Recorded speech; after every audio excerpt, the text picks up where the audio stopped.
নমস্কার বন্ধুরা, আমি সুশোভন আর আপনারা দেখছেন অদ্ভুত অথচ বাস্তব। আজকের এপিসোডটা শুরু করার আগে আমি একটা কথা পরিষ্কার করে দিতে চাই। আজকের আলোচনাটা শুধুমাত্র কিছু খবরের বিশ্লেষণ নয়, এটা ভারতের আত্মা নিয়ে, আমাদের দেশের সুরক্ষার প্রশ্ন নিয়ে এবং সেই ঐতিহাসিক ভুলের কথা নিয়ে যার ফল আমরা আজও ভোগ করছি। আজ আমরা দুটো কাশ্মীরের গল্প বলবো।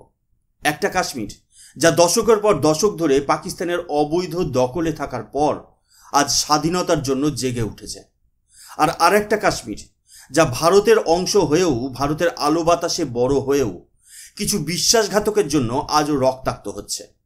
এই দুটো ছবি যখন একসাথে আমাদের সামনে আসে, তখন একজন ভারতীয় হিসেবে আমাদের জিওপলিটিক্যাল স্ট্র্যাটেজি নিয়ে নতুন করে ভাবার সময় এসেছে বলে আমি অন্ততপক্ষে মনে করি। তাই শেষ পর্যন্ত ভিডিওটা দেখুন, কারণ আজকের আলোচনাটা অত্যন্ত গুরুত্বপূর্ণ হতে চলেছে।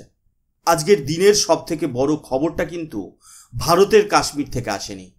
খবরটা এসেছে পাকিস্তান অধিকৃত কাশ্মীর বা পিওকে থেকে। যে পিওকে পাকিস্তান এতদিন তাদের স্ট্র্যাটেজিক অ্যাসেট হিসেবে ব্যবহার করে এসেছে, যেখানকার মাটিকে তারা ভারতের বিরুদ্ধে টেরর ফ্যাক্টরি হিসেবে ব্যবহার করেছে, সেই পিওকে আজ জ্বলছে। কিন্তু এই আগুন ভারতের লাগানো আগুন নয়, এই আগুন হলো সাধারণ মানুষের ক্ষোভের আগুন, প্রতিবাদের আগুন, স্বাধীনতার আগুন। অন্যদিকে যখন পিওকের মানুষ পাকিস্তানের গোলামি থেকে মুক্তি চাইছে, ঠিক সেই সময়েই আমাদের সেন্ট্রাল কাশ্মীরের বুদগামে ভারতীয় গোয়েন্দারা এমন একটি বাড়ির সন্ধান পেয়েছে যা এতদিন ধরে ভারতের বিরুদ্ধে এক চক্রান্তের দুর্গ হয়ে উঠেছিল। একই নামের দুটো জায়গা, কিন্তু পরিস্থিতি ঠিক উল্টো। একদিকে মুক্তির সংগ্রাম আর অন্যদিকে বিশ্বাসঘাতকতার অন্ধকার। কেন এমন হচ্ছে? এর পেছনের জিওপলিটিক্সটা কি?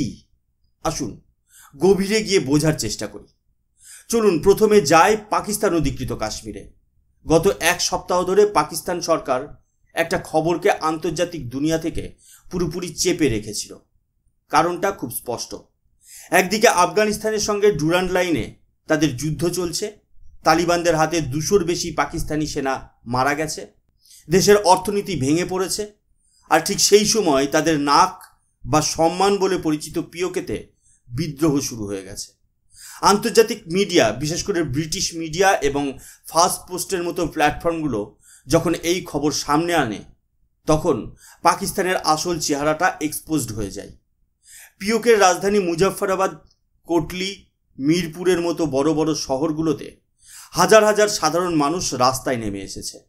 আর এইবারের আন্দোলনটা অন্যবারের মতো নয়। এই প্রথমবার পিওকেতে টিচার্স, ট্রেডার্স, ট্রান্সপোর্ট ওয়ার্কার্স থেকে শুরু করে সমাজের প্রত্যেকটা স্তরের মানুষ একসাথে পাকিস্তানি সেনাবাহিনী আর সরকারের বিরুদ্ধে নেমে এসেছে। তাদের অভিযোগটা কি? তাদের অভিযোগ হলো সিস্টেমেটিক এক্সপ্লয়শন এবং denial of basic Democratic rights. সহজ বাংলায় বললে, পাকিস্তান সরকার এবং সেনাবাহিনী দশকের পর দশক ধরে পিওকের সম্পদ লুট করেছে এবং সেখানকার মানুষকে তাদের ন্যূনতম গণতান্ত্রিক অধিকার থেকেও বঞ্চিত রেখেছে। এর সবচেয়ে বড় উদাহরণ হলো মঙ্গলা ড্যাম। এই ড্যাম পিওকের জমিতে তৈরি, সেখানকার মানুষদের জমি কেড়ে তৈরি। প্রায় 1 লক্ষ মানুষকে সেখান থেকে উচ্ছেদ করা হয়েছিল, কিন্তু আজ পর্যন্ত তাদের সঠিক ক্ষতিপূরণ দেওয়া হয়নি। আর সব থেকে বড় প্রহসন হলো, এই ড্যাম থেকে যে বিদ্যুৎ উৎপন্ন হয় তার 80% ব্যবহার করে পাকিস্তানের পাঞ্জাব প্রদেশ আর ইসলামাবাদ। আর পিওকের মানুষ অন্ধকারে ডুবে থাকে। এটা কি শোষণ নয়? পিওকের মানুষের দাবি খুব স্পষ্ট। তারা বলছে, যে হাইড্রো পাওয়ার প্রজেক্টগুলো থেকে পাকিস্তান সরকার কোটি কোটি টাকা আয় করছে, তার একটা ভাগ পিওকের উন্নয়নের জন্য খরচ করতে হবে। তারা তাদের পলিটিক্যাল প্রিজনারদের মুক্তি চাইছে, যাদেরকে এই আন্দোলন করার জন্য জেলে ভরা হয়েছে। আর তাদের সবথেকে বড় দাবিটা হলো অটোনমি বা স্বায়ত্তশাসন। এই অটোনমির দাবিটা আজকের নয়, এর শিকড় লুকিয়ে আছে ইতিহাসের এক বিশ্বাসঘাতকতায়, যার নাম করাচি এগ্রিমেন্ট 1949। 1947 সালে যখন পাকিস্তান কাবাইলিদের পাঠিয়ে কাশ্মীর দখল করার চেষ্টা করে, তখন মহারাজা হরি সিং ভারতের সঙ্গে যোগ দেন। কিন্তু পাকিস্তান কাশ্মীরের যে অংশটা অবৈধভাবে দখল করে নেয়, সেই অংশের মানুষের সঙ্গে তারা একটি চুক্তি করে। এই করাচি এগ্রিমেন্টে পরিষ্কার বলা হয়েছিল যে পিওকেকে একটা স্বায়ত্তশাসিত অঞ্চল বা অটোনোমাস রিজিয়ন এর মর্যাদা দেওয়া হবে। তাদের নিজস্ব সরকার থাকবে, নিজস্ব আইন থাকবে। পাকিস্তান সরকার বা সেনাবাহিনী সেখানে হস্তক্ষেপ করবে না। 1949 থেকে 2025 কতগুলো বছর কেটে গেল। পাকিস্তান কি তাদের প্রতিশ্রুতি রেখেছে? রাখেনি। উল্টে তারা পিওকেকে একটা কলোনি বানিয়ে রেখেছে। এখানকার প্রাকৃতিক সম্পদ তারা লুট করেছে, এখানকার মানুষকে দ্বিতীয় শ্রেণীর নাগরিক করে রেখেছে।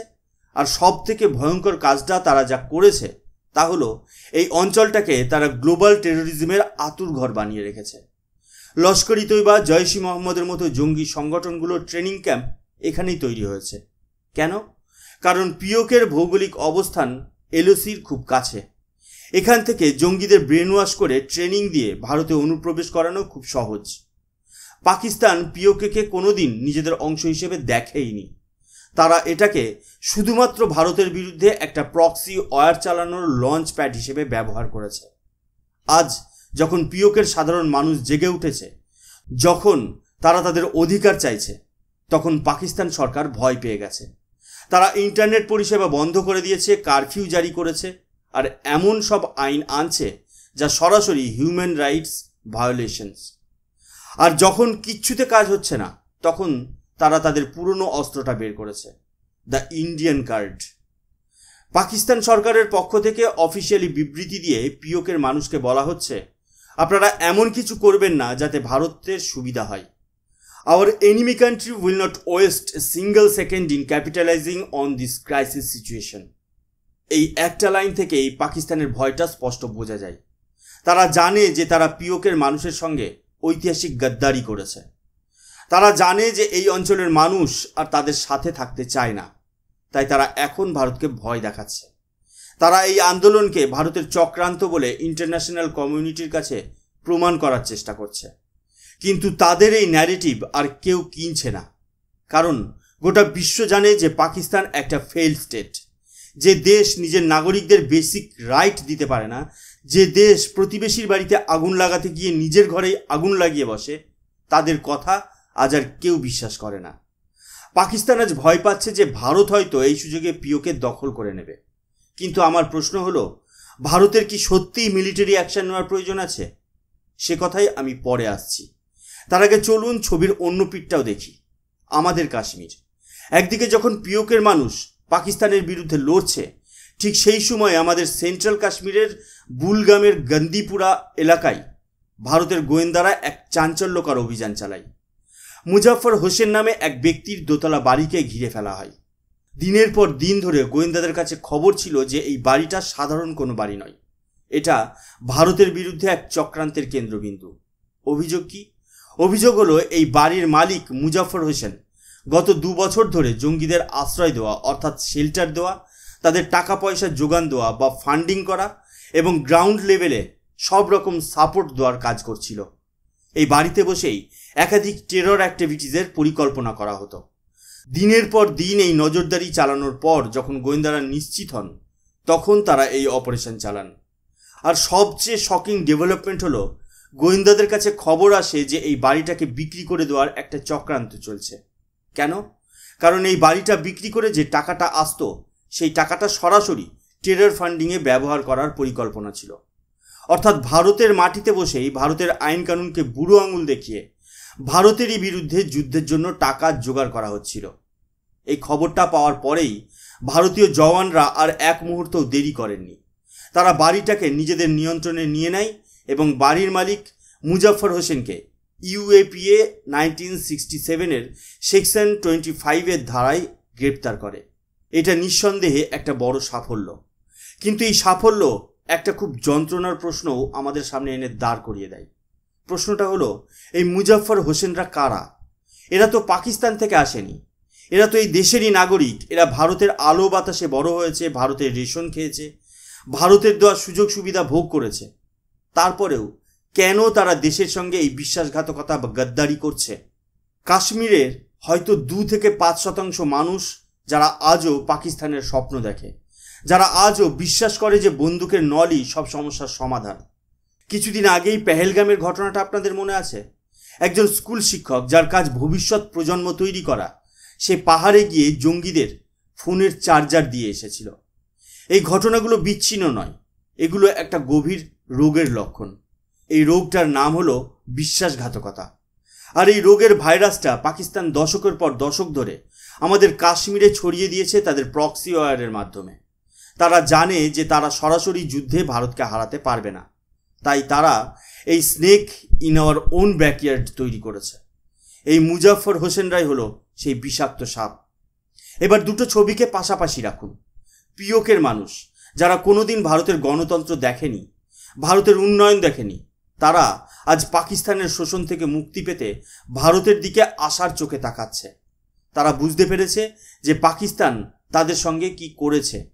আর অন্যদিকে আমাদের কাশ্মীরের কিছু মানুষ যারা ভারতের সংবিধানের দেওয়া সমস্ত অধিকার ভোগ করেছে, তারা আজও পাকিস্তানের দেখানো জিহাদের রাস্তায় হাঁটতে চাইছে। এর থেকে বড় আইরনি আর কি হতে পারে? এই পরিস্থিতিটা ভারতের জন্য যেমন একটা অপরচুনিটি, তেমনি আবার একটা বড় চ্যালেঞ্জও বটে। অপরচুনিটি হলো পিওকে। ওখানকার মানুষ আজ মানসিকভাবে ভারতের সঙ্গে জুড়ে যেতে চায়। আর চ্যালেঞ্জ হলো আমাদের নিজেদের কাশ্মীর। এখানকার এই 2-5% মানুষকে কিভাবে বিচ্ছিন্ন করা যায়, কিভাবে এই টেরর ইকোসিস্টেমকে সম্পূর্ণভাবে ধ্বংস করা যায়, সেটাই এখন সব থেকে বড় চ্যালেঞ্জ। এখন শেষ এবং সবচেয়ে গুরুত্বপূর্ণ প্রশ্নে আসি, ভারতের কি করা উচিত? পাকিস্তান তো এমনিতেই 5 দিক থেকে সমস্যায় জড়িত। আফগানিস্তান, বালুচিস্তান, তেহরিকি তালিবান পাকিস্তান, ভেঙে পড়া অর্থনীতি, আর এখন পিওকে। পাকিস্তান নিজের ভারেই নিজে ভেঙে পড়েছে। তাহলে ভারতের কি এই সুযোগে পিওকেতে ঝাঁপিয়ে পড়া উচিত? অনেকে হয়তো বলবেন এটাই সঠিক সময়। শত্রুকে যখন দুর্বল দেখায় তখন আঘাত করতে হয়, কিন্তু জিওপলিটিক্স দাবা খেলার মতো। এখানে প্রত্যেকটা চাল খুব ভেবে চিনতে দিতে হয়। আমার ব্যক্তিগত মত হলো, ভারতের এই মুহূর্তে সরাসরি মিলিটারি অ্যাকশন নেওয়ার কোনো প্রয়োজনই নেই। যাকে বাংলায় বলে জুতো মেরে গরুদান করার কোনো মানে হয় না। পাকিস্তান তো এমনিতেই মরছে। ভারত যদি এখন পিওকেতে মিলিটারি ইন্টারভেনশন করে, তাহলে পাকিস্তান এটাকে ইন্টারন্যাশনাল ইস্যু বানানোর চেষ্টা করবে। তারা বলবে, দেখুন ভারত একটা দুর্বল দেশের উপর আক্রমণ করছে। এতে ভারতের যে গ্লোবাল ইমেজ সেটা ক্ষতিগ্রস্ত হতে পারে। তাহলে ভারতের স্ট্র্যাটেজি কি হওয়া উচিত? আমার মতে ভারতের উচিত স্ট্র্যাটেজিক পেশেন্স দেখানো।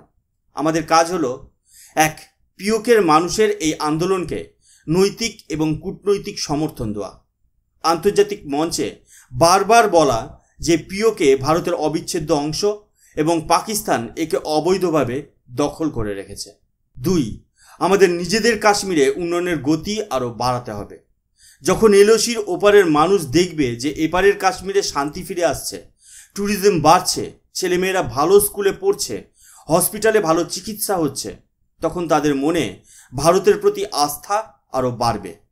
নম্বর 3, আমাদের ইন্টেলিজেন্স গ্রিডকে আরও শক্তিশালী করতে হবে, যাতে মুজাফফর হোসেনের মতো বিশ্বাসঘাতকদের সময়ের আগেই চিহ্নিত করে ব্যবস্থা নেওয়া যায়।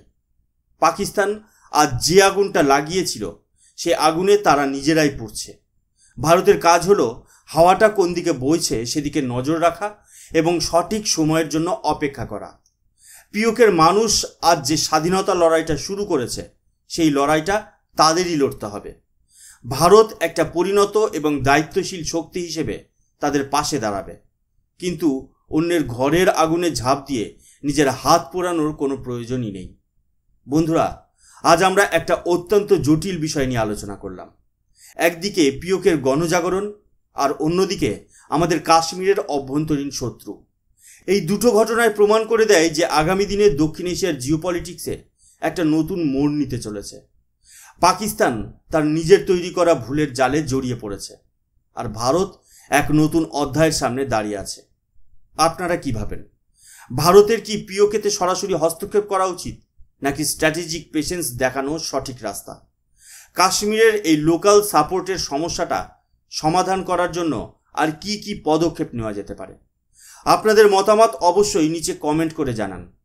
আজকের এই এপিসোডটা যদি আপনাদের ভালো লেগে থাকে তাহলে অবশ্যই লাইক করুন, বন্ধুদের সঙ্গে শেয়ার করুন, আর আমাদের চ্যানেল অদ্ভুত অথচ বাস্তবকে সাবস্ক্রাইব করতে ভুলবেন না। খুব তাড়াতাড়ি দেখা হবে নতুন একটা এপিসোড নিয়ে। ততদিন পর্যন্ত সুস্থ থাকুন, সতর্ক থাকুন। জয় হিন্দ, জয় ভারত।